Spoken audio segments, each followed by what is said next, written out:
considered recording in the closet, but because of Christmas. Oh, yeah, no, that's fair. Everything is out of place. The closet is super full of, like, stuff. Oh my gosh. Yeah, that's super fair. That's usually where I put all the presents for people as well. I actually had a thought, question for you that I specifically saved for this. Okay. It's stupid. It's like so stupid.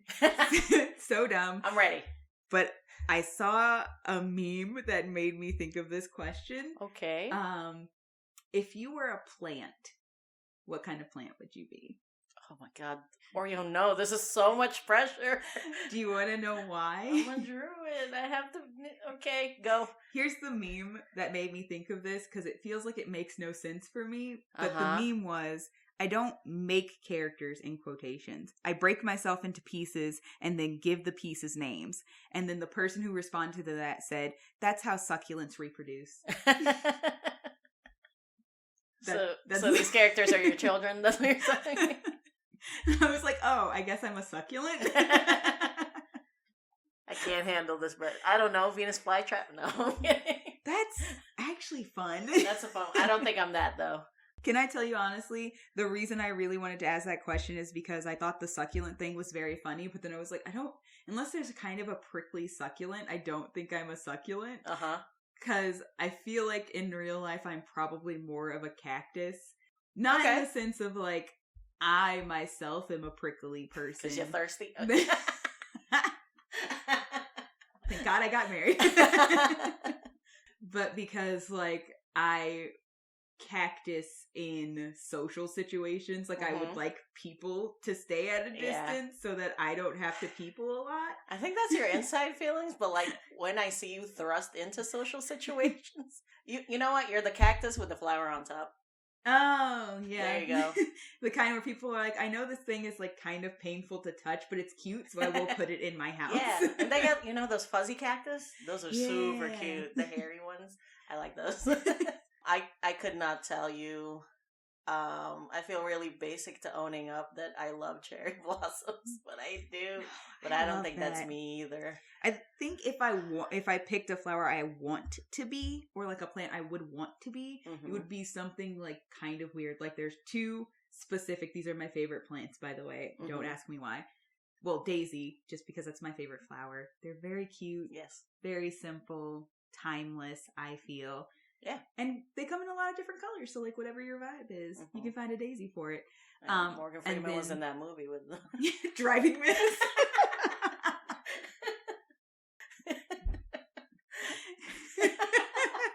And I'm sorry. And also the Princess Daisy. Well, you killed yourself. I apologize. So I was not prepared for that one. I cannot believe that was the reference you made to Daisy. First, before Daisy from Mario. Daisy, princess. No, Daisy, Driving Miss. I'm sorry. I've never actually seen the film. I'm sure I should. I think I've seen it, but I only remember a small portion of it.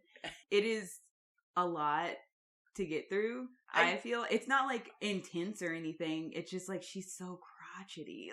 See, I don't even know much of the premise. Anyways, we have tangented a plant.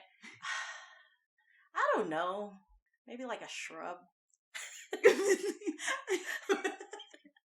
I'm dependable. I could decorate your house really. Like I have the potential. Like a nice house shrubbery, like the topiary. I don't know. Yeah, I could totally see you being like low maintenance. Yeah, but like you look high maintenance. I don't think I'm like, like such a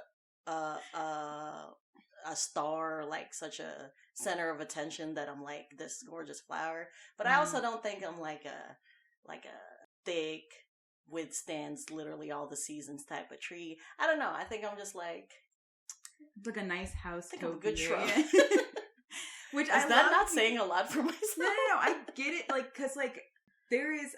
So the reason I picked cactus specifically is because I feel like kind of the same vibe where it's like these are very low key, like low maintenance plants that like anybody could just keep alive, manage to keep alive and handle. Yeah.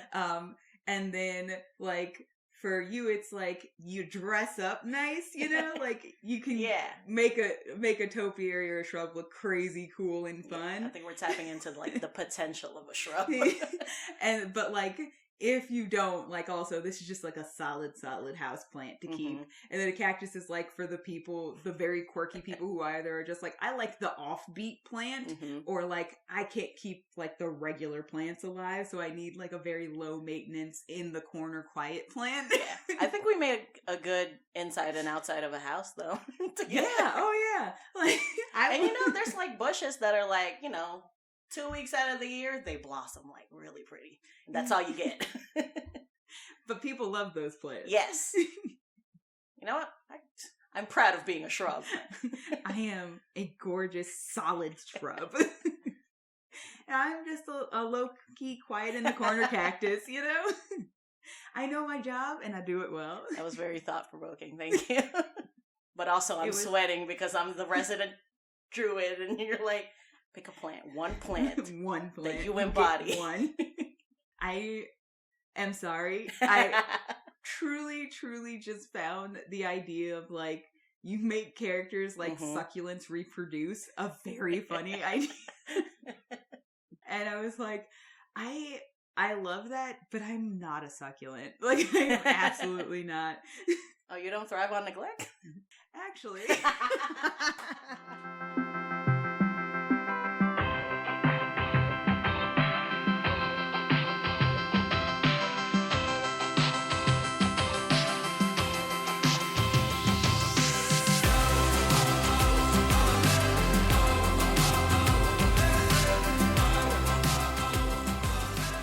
Story for another time. Anyway. Intro the podcast story. We can't get into that. I truly don't know what kind of rogue I am today, but I'm still Oreo. How's it going? I am an adjectiveless druid as well. This is Rogan Druid. Welcome to the party. Welcome to the party. That was a ride. No, I'm glad it happened. Oh my goodness. Funnily enough, I do have a character for you today. Hold up, may I dip back? No, please do. I would like to dip back. No, I just, I think I'm going to have to spend a few weeks on this, and maybe I'll get back to you in a later episode.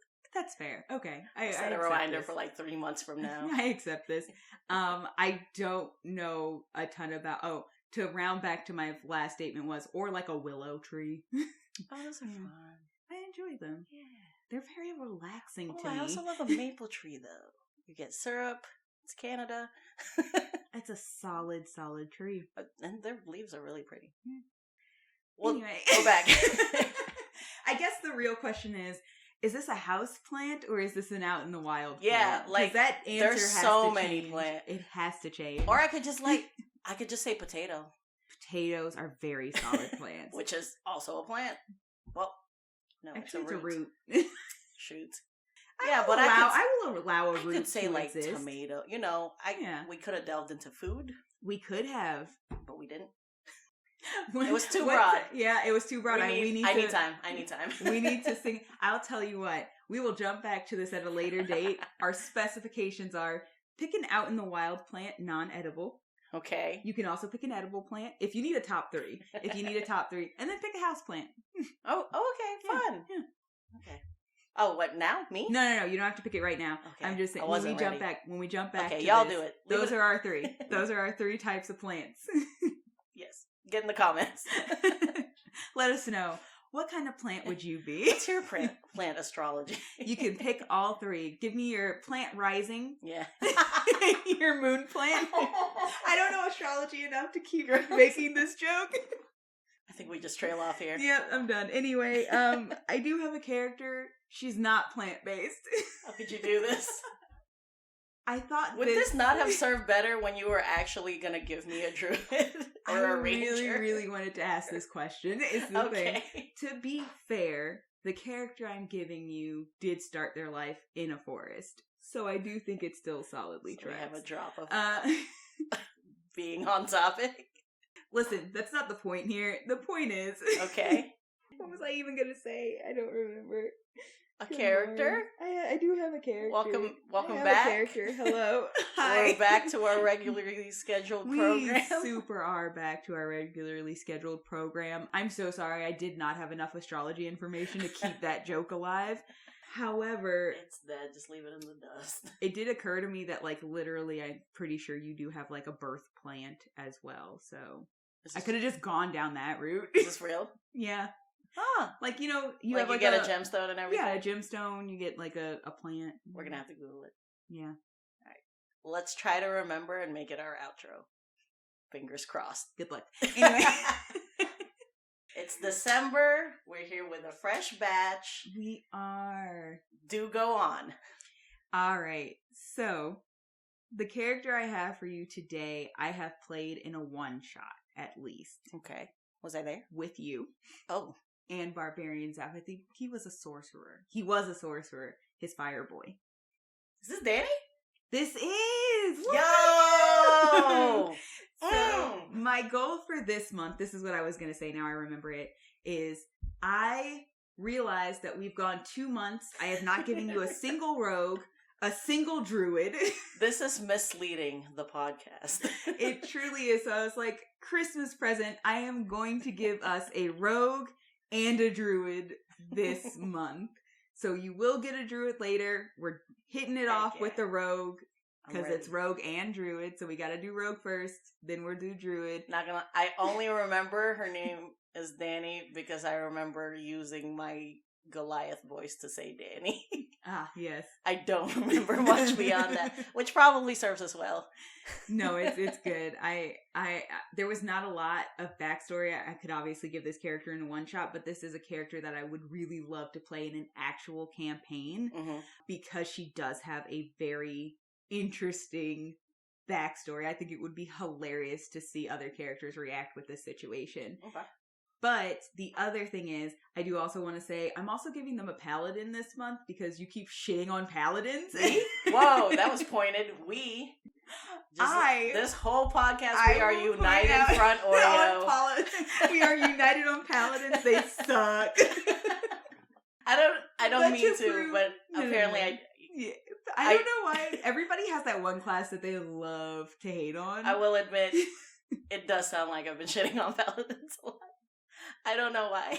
I didn't realize, but, like, I am also editor Oreo, so, like, I do go through and edit, and, like, a couple of episodes, I'm like, what is our beef with paladins? I don't know. Like, I've never played one. I'm sure I would really enjoy it. I'm not trying to hate on paladins like that, so I also decided to prove that I don't have an issue with paladins. Okay. I would also like to present them with a paladin this month. I don't know if it's going to prove it, but you could still...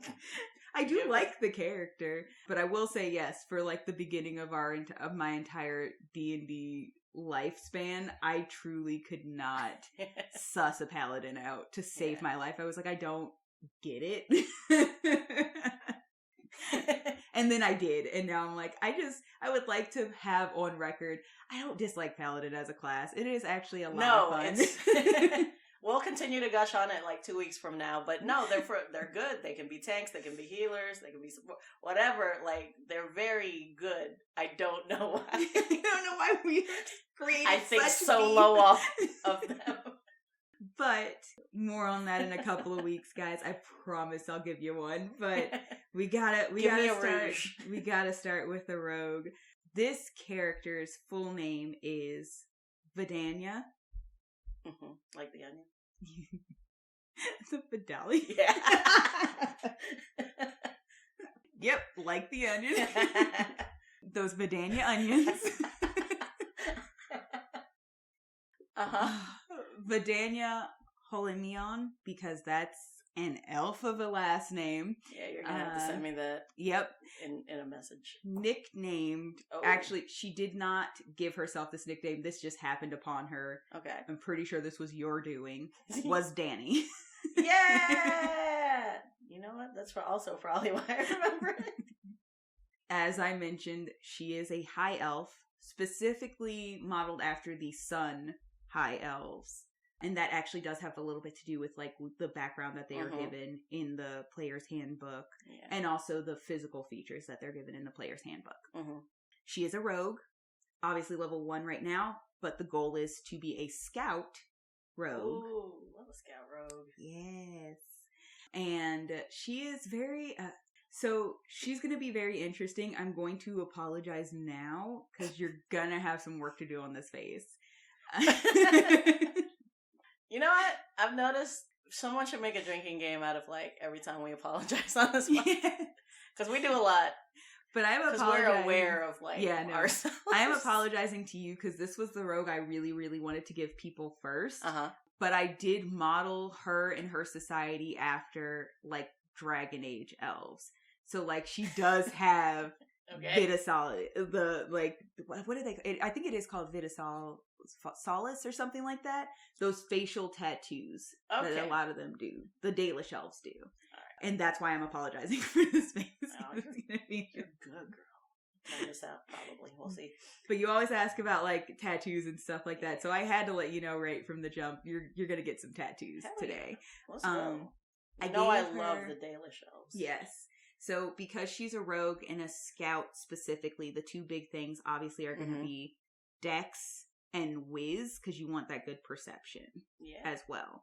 Depending on how you want to play this character, you can make her almost a little ranger flavored, so you can go Wiz first, for sure, then Dex, or you can play a little bit more into that because she's an elf with a bow, baby. Yeah, going back to the basics. When you said an elf that was a scout, I was like, are we subverting a trope again? We super are not. Back to the basics. No, we're embracing a trope.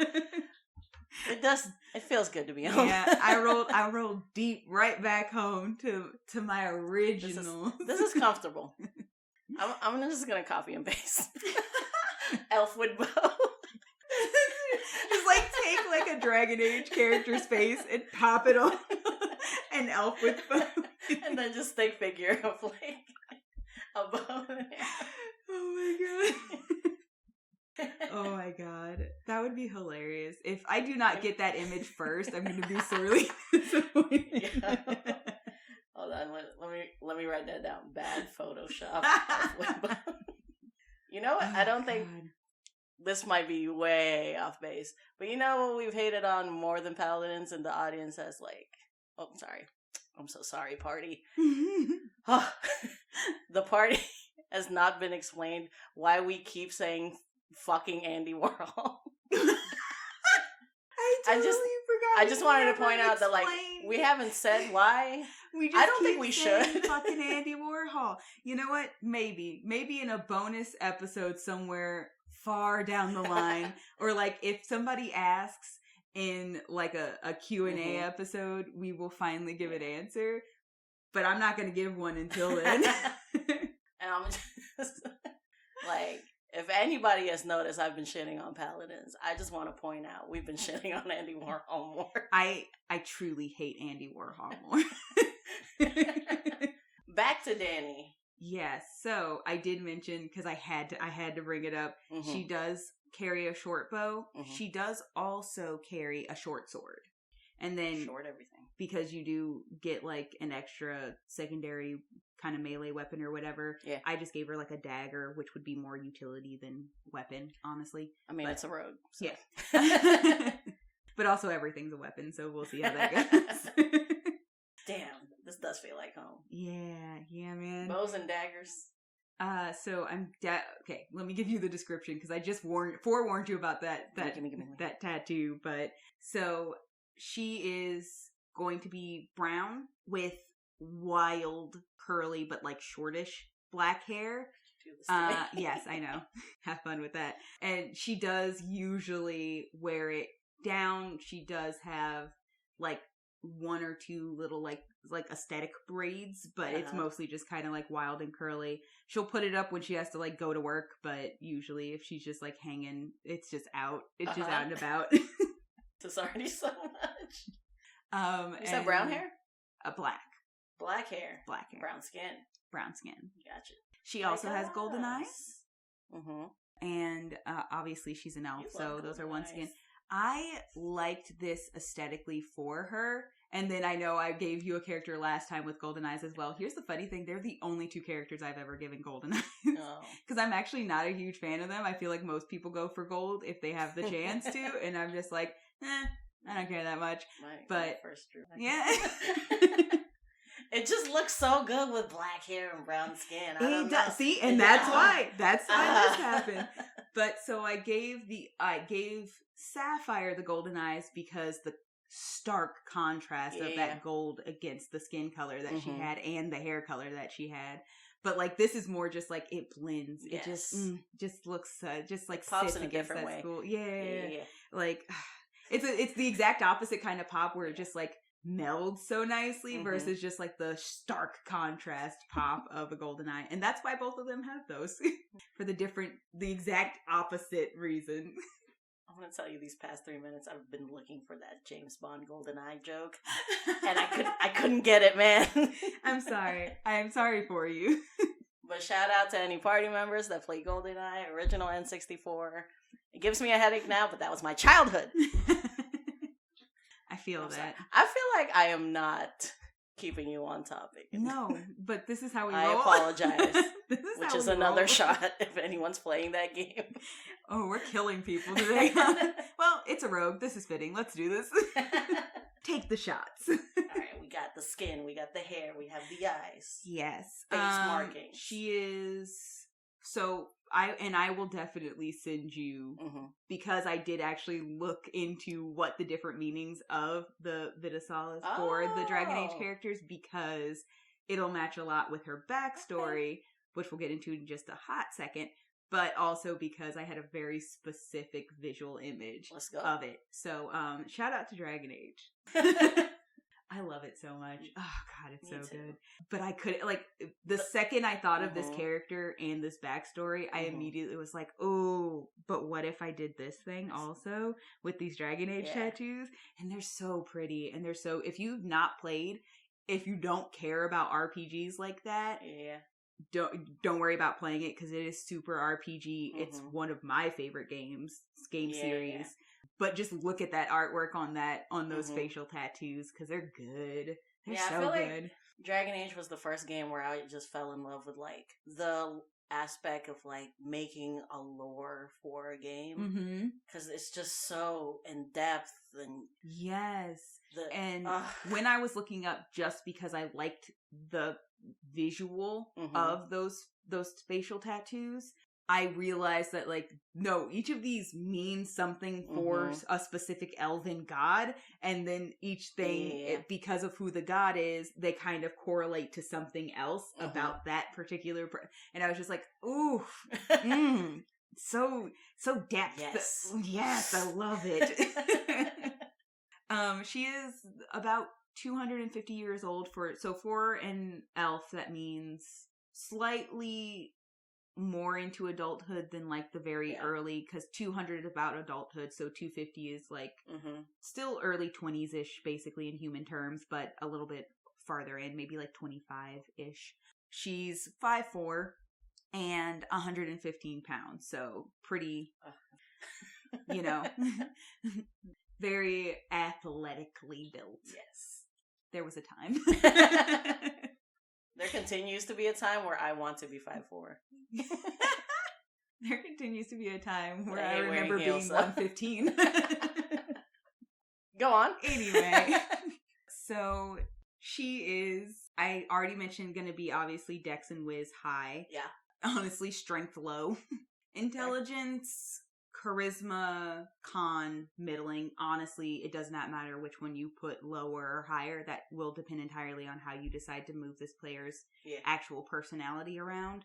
I did, for her myself, put con on the higher end, but that was purely because I was like, well, her background is City Watch, so she is one of the people who helps guard their community. So having a nicer con makes a lot more sense. You want to be able to withstand a fight better. Yeah. So that's why I gave her con higher. So my top 3 were Dex, Wiz, Con, and then my lower 3 were Charisma, Intelligence, Strength. Mm-hmm. Whichever way you decide to do that, you can mix around those middle 3, but Dex and Wiz should be the higher 2, and then Strength is not super important for how this character is built, so you can drop that to the bottom. And also, we love negative mod. I do love a good. Even if you get strength is not super important. Honestly, as a City Watch / investigator background, it would make more sense for intelligence to be slightly higher up as well. But it's not. It honestly, if you play this backstory, she doesn't really need to be that smart. So, like, if you neg out intelligence, it also works just fine. Fun. But, like, just one of those two. Just neg one of those two out. Do it. But so, now I'll explain why all of that makes sense. Because for her background, basically what I did was, and this makes a lot of sense, especially for high elves, the way they're kind of written in the player's handbook is... especially Sun high elves, they are very secretive and very closed off. They're not really helpful to the outside world very much. Like, they're kind of haughty assholes. Selfish. Yes. And even, like, to other elves, they're kind of just like, no. So I created this society of high elves that are... essentially participating in what is that? Now I'm like selective breeding. It sounds so like brutal. It kind of is a little bit in the sense of they have a city that is basically like ringed. That is like each ring consists of a specific type of group. Okay. So one ring is like the crafters.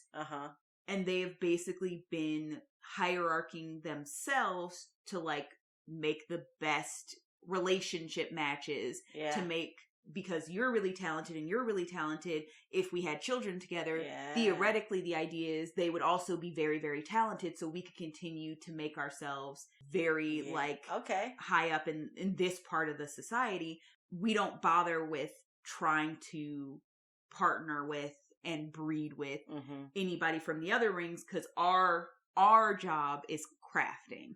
That's what we do. So we want to be the best crafters. We want to be the family that everybody else is like, I would love to marry into this family because their name holds so much weight. Like if you get like a sword, it's a world building for this particular clan specifically, and that I will say right now, for world building, as far as your backstory goes, you want to keep it very insular on where you're building. So that's why I also said, like, for Demaya, I had this very specific bar in a town that was very specific, but I didn't branch that out to affect any of the rest of the world. And this works really well to have this very detailed out home for her.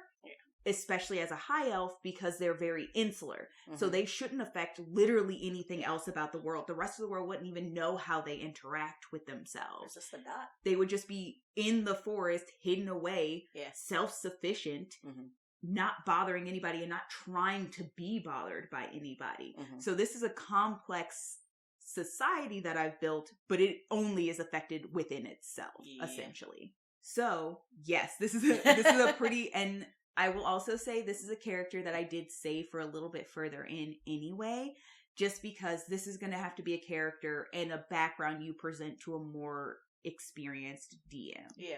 You don't necessarily have to be an experienced player to play this character, but you do want a DM with a bit more experience to help you integrate your city and society, but also why she's leaving into the main story of the campaign. Yeah. Because this is going to be something that will probably weave throughout an entire campaign for you until closer to the end when you decide to deal with it, or wherever this ends up becoming a thing you have to deal with down the line. Yeah. So the society is very... I'm trying to think. I said selective breeding, but that's not the word I had in mind for it. We'll find it next But episode. You know exactly what I'm talking about, where it's like, we're trying to make better versions of ourselves in our kids. So we are not really picking people for love or anything like that. We're picking people for their skills and their abilities in the hopes that that also genetically transfers over to our children. Yes. And if you have a name... My hero. Yes. Honestly, this is an entire society that functions pretty much like Endeavor from My Hero, who's trying to breed the perfect hero child to better his name. That's literally what all of these circles are doing, but insularly, and then they work together for their society to continue to survive the way it needs to. Yeah. So crafters just stay with crafters. They don't really fuck with any of the other parts of the ring because, like, you don't need somebody with good city watch abilities to craft. You don't know how to make a bow. You just know how to use one well. Yeah. Like, so that name will hold a lot of clout in every single aspect of the country or of the society. It holds a lot of weight. So when you have that group that has perfected whatever they do crafting wise, everybody is trying to like debutante their child off to this family because they want that family name to connect to theirs, because now they gain more clout by being connected to this. Like, if you want the best bow, you go to them. Yeah. And my daughter was good enough to marry their son, so you know I'm good at what I do. Like, the Gucci bow. Yes, exactly. The Gucci of bows. The Gordon Ramsay of meal prep just married the Gucci of bows. Yeah. Like, this family is like off the chain now. But I'm gonna stop you right here real quick.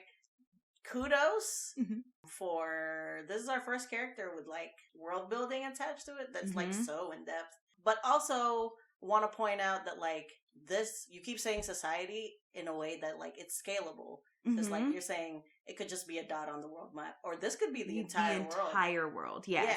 Yeah. And that's why I said, like, make your backstory insular, but if it's something that fits well within the world, it would just be specifically your people are doing this, but the entire world also does this. So like, does this. The entire world also does this, but depending on what group you're with, they might do it in different ways. So like, you could literally say, oh, I was the town of clan crafters. So this is how we acted. And if like your demon was like, oh, well, I was already going to do that. So like, you could just be from the clan crafting town. Yeah. You could just be from the warrior town. Yeah. And like, you can do it that way. Or you can be like, no, my people did this. The rest of the world would think this is insane. And like, you can work that no matter which way your campaign is going. But that's also why I said an experienced DM is better for this, because an experienced DM will appreciate you having detail for the place you come from without stepping on their toes about the way the rest of the world works. And like I said, they'll also be able to integrate this into the story because, as I pointed out, because I used clan crafters as as the first example, but this goes on in every group. Yeah. Since she's City Watch, obviously she comes from the warrior circle. And I gave her a mother, a father, and an older sister. So she does have a family that she interacts with. Her mother is one of the best of the best. She comes from a very high up family name. And her mother demanded perfection of her children. Yes, demanded perfection of her children. So she literally, they were never like, it was never about like love or care. It was about like, your job is to continue on this name and make us, it's very Malfoy-esque in the sense of it's like but it's flipped. So basically the mom is like, no. You're a Holimion. Like you are going to be good. Training since you could manage a bow. Like, you don't embarrass me. Don't embarrass me. Don't embarrass our family name. The dad's just kind of like, I don't know how my parents like haggled this relationship. Like, I'm talented, but I don't care that much. Yeah. Like, I'm not that obsessed with this. And then her older sister was kind of just like resigned to like, all right, like, I don't really want this life, but like, this is how we do things. So like, her older sister did what she was supposed to do, got married off to another really talented family to make to make an even better, more talented combined family. And she as in Dani, accidentally fell in love with somebody from a scholar circle. How could she do this? So that's where the ex-lover is going to come into this backstory. And so basically, today. It's layers. It's layers. This is that's like why an onion. Like an onion. A Vadania. Vadania onion. So basically, her life is the warrior clan, the warrior circle of this clan. That's why she's a scout. That's why obviously the subclass is supposed to be scout. That's why she has the city guard or city watch background, because this is the career that she's always been trained for. This is what she knows how to do best. And because they live in the forest, obviously being a scout works the best for her, because, that's what you would need to do. Her mother is basically training and molding her so that she doesn't embarrass the family name and also has the best possible prospects in a husband. She meets during like a gathering because like, especially for the Gucci's, the Louis Vuittons of these circles, they do meet and interact quite a bit because they essentially become the leaders of their particular sect, and then they all meet together to keep it all cohesive and in order. So you have like the scholars who like keep their history and education and all that kind of stuff. You have the like actual like lawmakers, you have the warriors, you have the crafters. These are all parts that are necessary to keep the society moving forward. And then they have like the best of their best who all get together and communicate what's happening and what needs to happen in order for them to continue functioning the best they can. And her mother is like there. She's one of those people. So, and she drags her daughters along because she wants them to be next to do this part of the job. While she's at one of these functions, one of the higher ups in the Scholar Society has a son who she meets one of these little gatherings while they're both sitting around bored out of their minds. I thought you were going to say, like, she city watch, she just stumbled into, like, the Scholar neighborhood. No, her mom solidly accidentally introduced her to this dude. But she's also, like, at that point, she was kind of very right at the edge of her adulthood. So, like, she was younger, she was a bit more rebellious. She meets this guy who is completely different than everything she has to deal with all of the time. He's a smart guy. Like, he's smart. He's not like just like a buff meathead just trying to be like the best soldier he could possibly be. And his name is Carrick. Okay. Which is another that's not super important. You can name him whatever you want. You can name them whatever you want. As long as it's like a deep elvish name. Yeah. These are all just like elvish names. Legolas. Who wouldn't fall in love with Legolas is the question. Who hasn't fallen in love? But so she meets him. They kind of end up every time they have to go to these stupid gatherings, talking and hanging out, and kind of both mentioning like giving how me a well-handled Romeo and Juliet right now. Is this what's happening? They're bored out of their minds. They kind of mention how like unhappy they are and how messed up they kind of are starting to realize like the idea of breeding in this way is.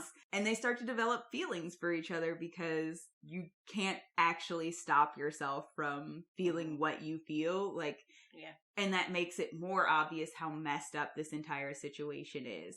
So they end up basically just like sneaking away and meeting constantly, and like this romance develops, and then she gets told a little bit into her adulthood that like her mother is seeking matches for her.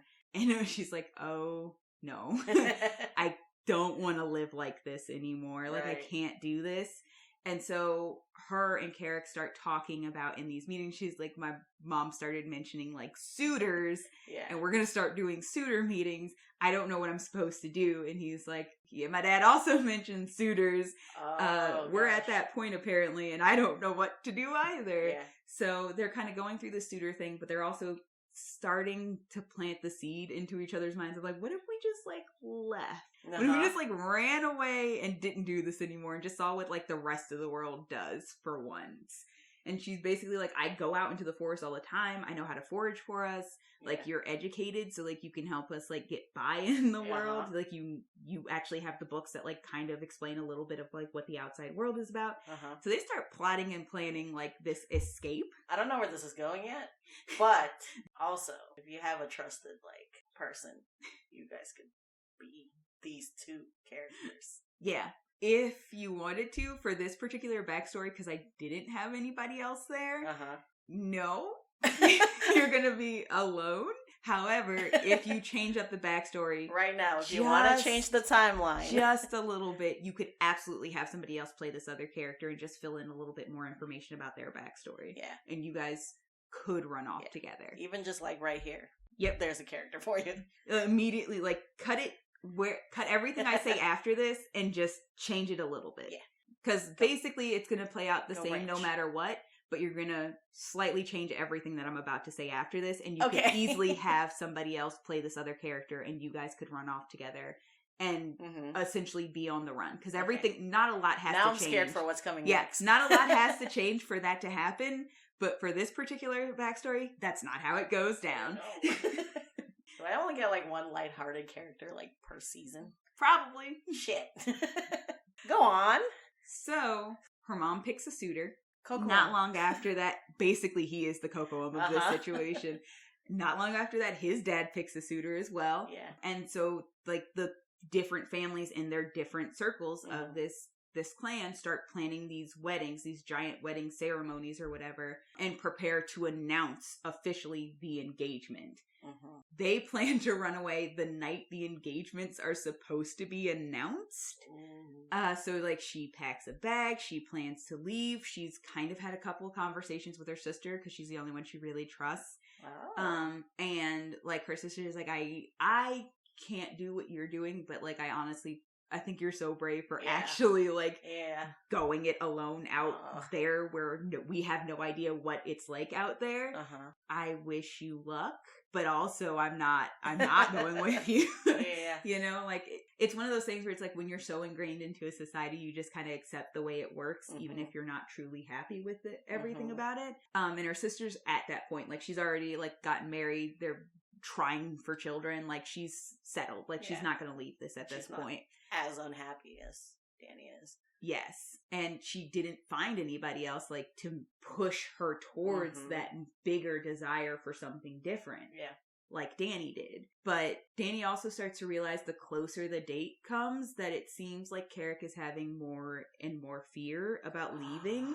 Just because, once again, he's not physically adept. Like, if you had this character go with her, you would probably play, like, a wizard or something. Like, this is a very scholarly this is a character. Boy.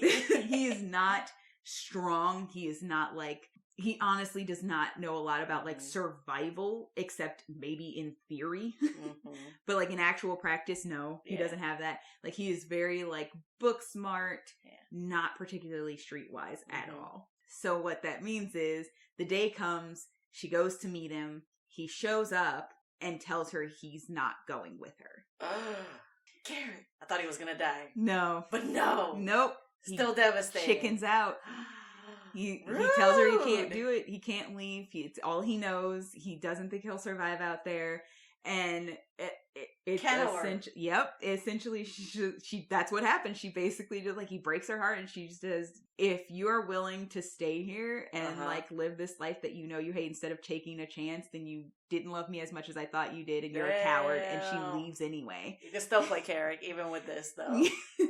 Just like, gets married, hates what life is now, decide that, and then that's the actual final push he needed to leave, and then like chases after her, just like has his own life. I'm just saying. Yep. Also potential. You could literally, like, you could honestly just take these two characters and just like flip flop and still not have them go together, but have her out there in the world somewhere as you play Carrick, also out there in the world somewhere, and she doesn't know that he's out there. So like his end goal could be finding her because he knows he made a mistake. Yeah. Whereas if you play her, obviously you're just like, fine, I guess I'm on my own, and you go out to like survive. Like you basically just leave to find anything better than this. I'm still outies though. But the problem is, because of the way this place works, this is not acceptable. This is not acceptable to her mother. Like she has now embarrassed her mother because she just didn't show. She did not show up to the engagement, to the cocoam of this situation. Like, because the funny thing is, And I do think this is important to note. I don't make the character that she's supposed to marry, like, he's not a bad guy. Yeah. He's just not what she wants. Like, he's a little bit dumb. He is kind of a basic meathead, but, like, he's not bad. Yeah. Like, he's not cruel or mean or man. Ugly. He's just not who she loves. Yeah. And so she refuses. Like, he's like, yeah, this is what life is. I'm fine with this. And she's like, I'm not. I'm like not. Lon from the Notebook. He is absolutely a Lon from the Notebook. She's like, not the chick from the Notebook. No, but he is basically Lon, where it's like, you are perfectly decent. You're just not where her heart is. Yeah. And so she leaves anyway. Obviously her mother has no idea this is about to happen. So, like, they go up, they do everything that's planned. They announce the engagement. He walks up on stage, and she is nowhere to be found because she is booked. Yeah. And she knows where all the watches and guards and like how their scout routines go, because that's what she did. So she knows exactly how to slip past everybody. Nobody sees her leave. Obviously, because I've already set up this mother character the way she is, she's not going to accept that. She's absolutely not going to accept that. So the reason it is so important to have this more experienced DM is because she's aware of what the repercussions will probably be for what she's doing, especially from her mother. And also she's going out into the world on her own, but she's going out into the world knowing that at some point somebody is probably going to chase her down. Yeah. Not her mother, obviously. She's doing what she does in society, but this is a warrior circle, and her mother is fucking boss bitch of this warrior circle. She absolutely has some, like, private team that she can call on who do, like, the more complex, dirtier, out in the world shit. Yep. And she is absolutely sending somebody. Yeah, she is absolutely sending somebody to go get her wayward, embarrassing child and bring her back, drag her home. So she is out there knowing no idea when or how good at because she's a scout, so she knows kind of how to cover her tracks. She's trying to be as nondescript as possible, putting all those rogue skills to use. But she knows somebody is looking for her. Oh, that's fun. And so her entire purpose is to either never have to deal with this again, or eventually go face the music. Like, no, she has to either fight these people off or face this music and deal with her mother at some point and kind of just finalize, like, I'm not coming back. Yeah. I'm not ever coming back. And you need to let me go or we will fight. This is fun. And that's the entire backstory. She's leaving to find freedom, honestly. Yeah. She's leaving to find something better than what she knows life to be currently. And it's not necessarily that, like, the society is actually bad. They don't operate in a way that works for her. Yeah. Damn it, Carrot. Dude, what the fuck? I'm mad. And, like, yeah. Also, none of this was brought up when we did the one shot that you were playing her. So. No, absolutely. Because it wasn't really relevant to the one shot. Like, but feels good to hear. Yes. So and she's a very fun character. I did give her a very, like, sassy British accent when we did the one shot. I absolutely will stick to that if I get a chance to play her fun. In, like, a full anytime, because I don't know why, but, like, so we talk about accents a little bit, and we both end up giving elves very often, especially other elves, like French accents, something a little, like, just a little, like, a little, yeah. But, like, high elves for me, just the haughtiest British accents. Absolutely.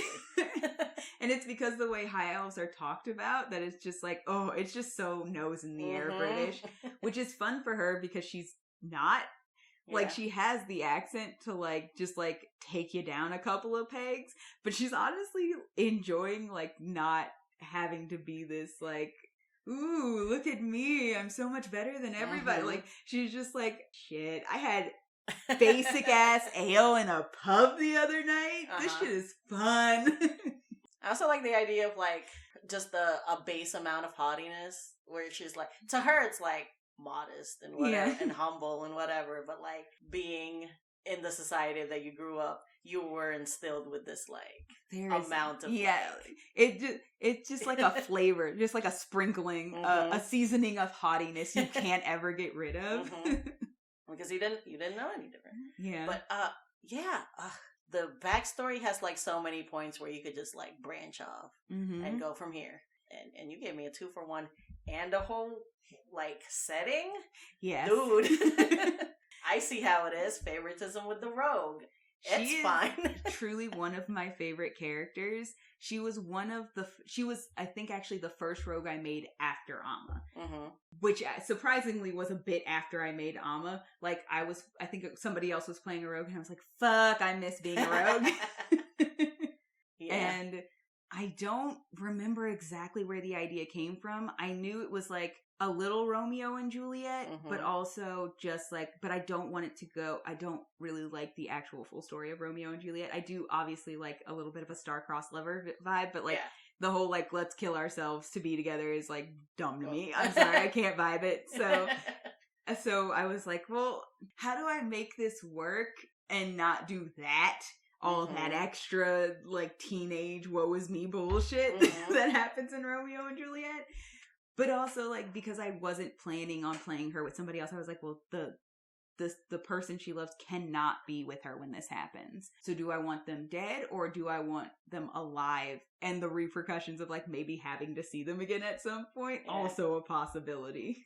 And that was very fun to me. Mm-hmm. I'm trying to every time I do a speed draw, you're like, you're so good at getting the vibe. And I'm like, now that I'm here in the thick of it, I'm like, I'm trying to do with this one today. Yeah. Like, just visually. There's so much to incorporate. Like, you gave us a setting. You gave us a whole family and this fucking guy. So the other thing is we do always talk about, like, how do you hurt this character? Yeah. Some of my favorite... You've hurt this character enough. I have absolutely hurt this character already. This is another... I don't know what it is about my rogues, but they always end up with, like, a painful backstory. Mm-hmm. In some way, this is way less bad than Amma, to be honest with you. Nobody's hit Amma level painful yet. But the other thing is she does have several points that could take her out. Like, obviously, it would be devastating to get caught and drugged back after she's, like, started this whole life.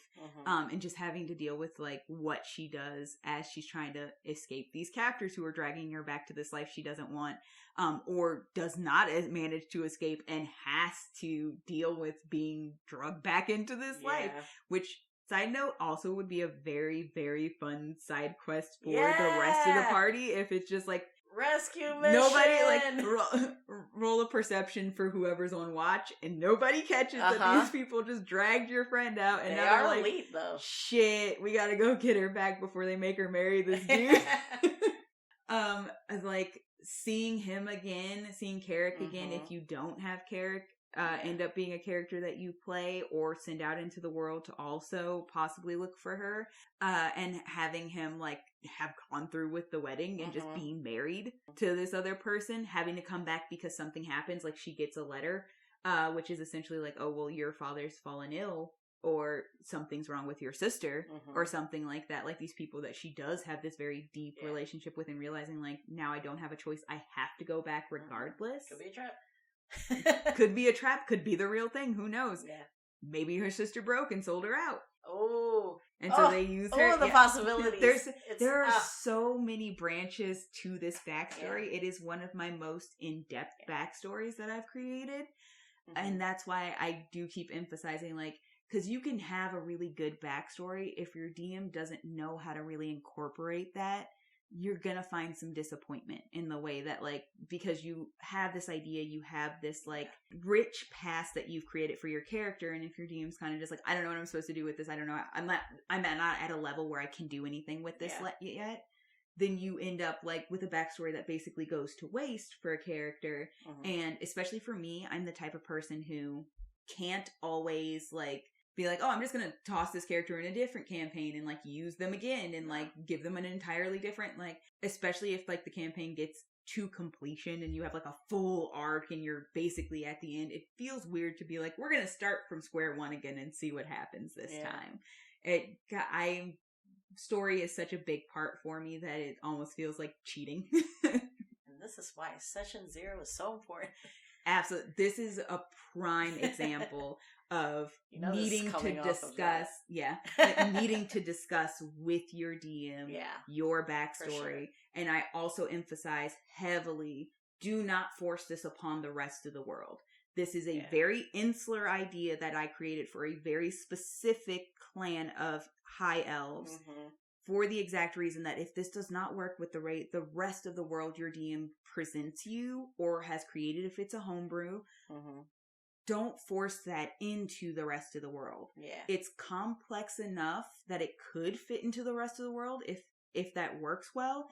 It's also insular enough as far as the backstory goes that it is okay and it makes perfect sense for the rest of the world to have no idea how this entire group of these high elves work. I keep saying half elves because I never play high elves. I think this is my only high elf character. You said it would be easy to play her, but I think you would need to be like, as far as like role playing, you'd have to be at least like intermediate with that.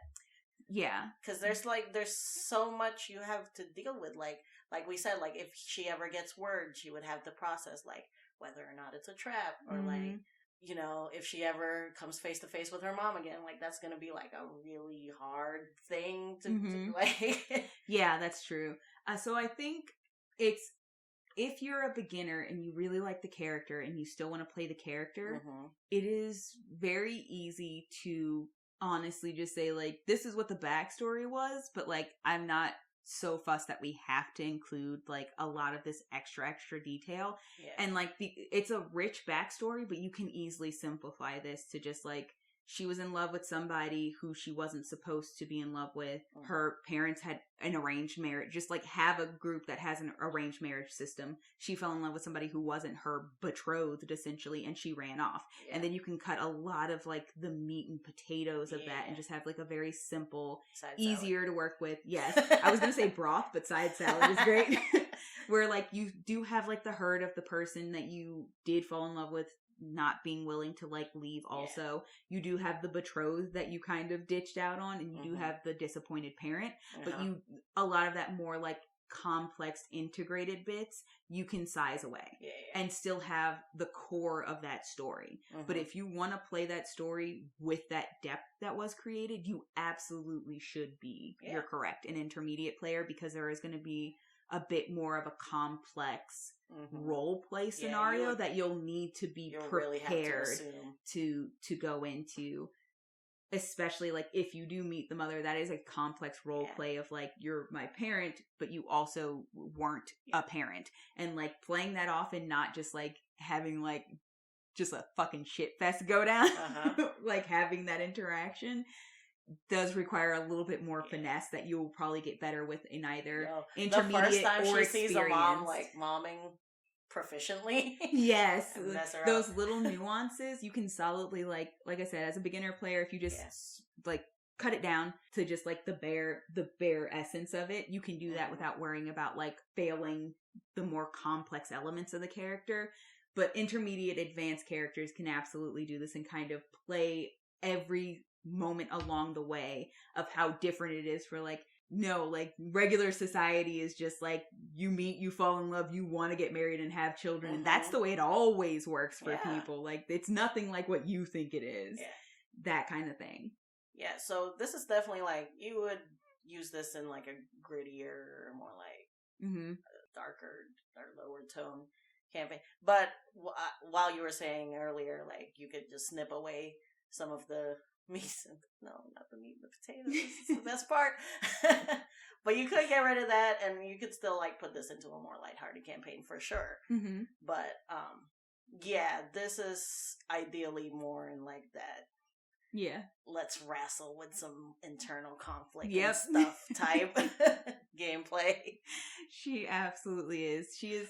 I have a couple of characters who have pretty clearly like planned out clans or groups that they came from, because like I can have an intense backstory that doesn't really have like a heavily explained society. So like we did the lie, and like her group is just like kind of base Goliath, but her actual backstory is more complex, and emotion wise she's more complex. And then we have characters who are like, oh, I have a very clear idea of like what their society is. Their actual backstory, a lot more simple. So like Callista's a great example of that. Like the gnomes that she comes from, it's a very clear, specific type of gnome society that she comes from. It's smaller, close knit, very southern, like, hospitality, like, and but her actual backstory, honestly, is very simple, lighthearted. This is a character who's kind of both. It's pretty complex society, pretty complex backstory, melding together. You could summarize it in a sentence for sure, but like, you could also spend an hour on a podcast. Absolutely.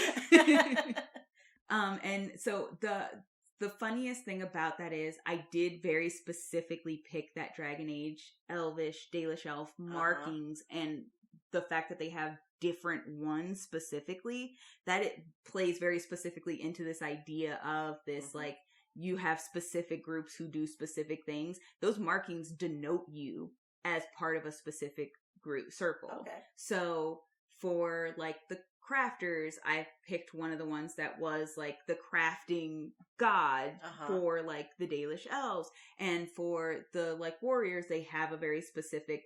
I actually think I picked the markings for, which is very fun because they're pretty. They're like tree-esque for... I think I know what you're talking about. Oh, what's her name? She's the big... Mythal. For Mythal, because she's the watcher or the protector, one of those two. And so that worked really well for, like, the group that basically does, like, watching and protecting. So, and then, like, the more, like, bookish group would be, I picked one of the facial markings that was way more about, like, you know, education or history or something like that. That kind of thing. So the markings are also very specific to which part of the clan you come from. So even just, like, it's so integrated into them that it's like you are also marked to denote where you belong, quote unquote, essentially. Like, so even by just looking at your face, somebody else in the society is like, oh, that's a clan crafter. Oh, that's a warrior class. Oh, that's a social class. Like, that's one of these other classes. And that's why I picked those, because they did have a lot of different things. And honestly, like, especially when you're making a character visually in your head, sometimes you need that specific reference that helps you be like, different, and here's why different. And this thing is a thing I liked, so I use this to help denote that difference. Shout out to Dragon Age. Shout out to Dragon Age, man. Absolutely. You're gonna have to send me that. Oh yeah, no, I straight up took a picture for, like, a screenshot to send to you, because I was like, it's specific, so I have to send you like which one I was looking at. Obviously, play with it how you do, but visually, this was the vague idea. So she's got the like the Watcher's face marking, right? Okay. Yeah. You know what? What? You can go into depth about that. Yeah. Origin. So nope. In the speed draw, Oreo. Oh, okay. That's you look so dejected. Okay. Well, I was gonna say, the fun thing about that is, like, they do have an elven pantheon in D&D as well, so you can basically, like, change it just slightly based on the elven pantheon to, like, match more with one from the elven pantheon that matches up essentially similar vibe, and it still makes perfect sense. And then you're like, this denotes that specific god who takes care of this specific thing, which was my job. And that's also why I thought it was fun. That's all. Anyway. Don't look ashamed. I felt like, you know, when you're about to hardcore geek out about something and then somebody's like, whoa. I'm not saying stop. I'm saying bookmark. No, it's fair. It was just, I'm sure all of us have had this experience where you're like, somebody mentioned something and you're like, oh, did you know? And then you just start, like, you're like girl. 10 seconds from, like, a full soliloquy. Like, your whole TED Talk is up on screen, ready to go. Down your PowerPoint. You pulled out your little pointer. And then somebody's like, I am so sorry. I'm not prepared for this level of information. I had one question, and you're like, I don't know how to answer that question without the whole TED Talk. That's actually not covered until slide 45. So we would have to get through 1 to 44 before we hit that, because you do need the backstory. And they're like, I'm gonna just go. I'm gonna go. My bad. We'll get there. Just keep that PowerPoint up. All right. I just take my little slide projector and slide it to the corner for now. We'll pick it back up later. She's condensed her antenna pointer again. Sorry. I'll pull it out later. But yeah, we'll revisit her once I figure out what we're doing visually here. You've given me perhaps too much. So the thing is, I always find it very funny because I'm like, is this a lot of information? Is this not enough information? Especially when I'm like describing these characters and then trying to also give a vibe of these characters. I'm always like, at what point do we go from like not enough to good to too much? It's too much to process. As a DM, I personally love when you guys come in with all the details. Like a fully fleshed out. Yeah. It's less work for me, and also like the more I know about what you have already solidified for this person, the better I can adapt what I'm going to present to the whole party to include all of you guys' stuff organically. Yeah. That makes a lot of sense, because I think we've had a couple of times where you or Hubby DM have like paused and been like, we need to suss out like where we're about to go, which is your people. So like, I need a better idea of what I'm taking everybody into. She's one of those characters who it's like, I have everything for you already. You just let me know when we get to that part. Helps. It really does. But yeah, I'll figure it out. That's Vadania. That's Vadania. That's Vadania Onion. Your City Watch Hio. Oh, earlier you said City Watch / Investigator. That's literally the name of the background. It's City Watch / Investigator. Oh! But, okay. So I said City Watch because that's the main bit. Yeah. But technically the background is City Watch / Investigator. Okay. So. Well, is it like, because I know in the sailor background, I think there's like or you could be like, have been a pirate or something. So it's like kind of like that? Not separate. So you have sailor, and then you can specifically choose pirate, which gives you something entirely different. Okay. And even like, because they'll give you like options for your personality traits and your bonds and your flaws and all that. They'll give you an entirely different set of those if you alternate from sailor to pirate. So they're treated like entirely separate backgrounds. City Watch is City Watch / Investigator. They are condensed together into a singular thing. It works no matter what. Okay. Because they do, like, basically they have your features like Watcher's Eye, which is just like... Is this in the PHP? Is it in the PHP? Hold on one second. I'll tell you. Why does this not sound familiar to me at all? But also, like, I've never picked the City Watch character. Totally fair. I did not have any reason to have read this part. That's super fair. I don't think it is actually in the PHP. I'm literally going to look it up for you now because I have the ability to. All right. Not real money, but I got Electramon, maybe Eberron, Ravnica. Sword Coast Adventurers Guide. God dang it. I owe you some Electrum. Do you want any? No. Fuck Electrum. So this has been Rogan Druid Remember Party. Fucking Andy Warhol. Fuck a paladin. And fuck Electrum. Good lord. Bye, party. We're making enemies. No.